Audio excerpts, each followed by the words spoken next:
সালাম আলাইকুম। ভালোবাসি বাংলাদেশ থেকে মোহাম্মদ রহমান বলছি।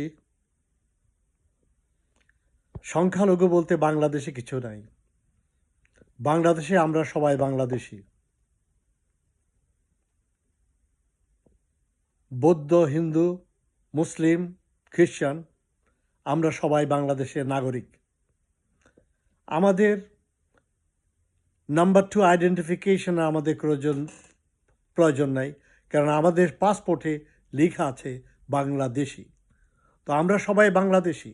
আর সংখ্যালঘুদের উপর যে অত্যাচার, বিভিন্ন নাহিদ বলেন, এই বলেন, বিভিন্নজন যখন বলছেন এগুলো সম্পূর্ণ একটা মিথ্যা এবং বানোয়াটে।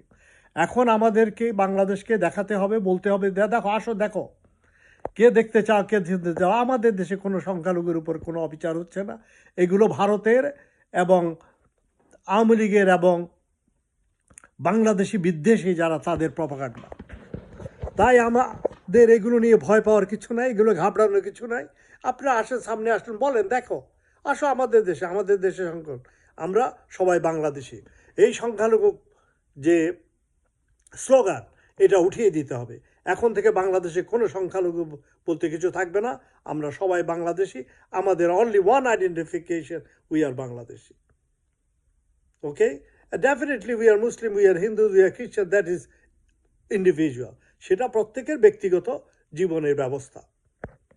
তো আমরা বাংলাদেশি, এই বলে আমি শেষ করতে চাচ্ছি এখানে। এবং এই কথা নিয়ে যেন বাংলাদেশে আর ভবিষ্যতে উঠতে না পারে, আপনারা আসেন, সবাই মিলে এগুলো বলেন। এগুলো সম্পূর্ণ বানোয়াট এবং মিথ্যা, এবং সবাইকে উঠতে হবে এবং সবাইকে বলতে হবে। আপনারা যে ঘরে বসে থাকলে হবে না, আপনাদেরকে আওয়াজ দিতে হবে। আল্লাহ আপনাকে বাক শক্তি দিছে কী জন্যে? সবচেয়ে বড় মানুষের শক্তি হচ্ছে মানুষের বাকশক্তি। এবং যদি বিবেক কারো থাকে, অবশ্যই আপনারা এই বাকশক্তি নিয়ে কাজ করবেন। কেন আপনার বিবেককে সাড়া দেয় না? আমাদের দেশের বিরুদ্ধে কনস্ট্যান্ট মিথ্যা কথা বলে চলছে ভারত এবং আওয়ামী দোসররা।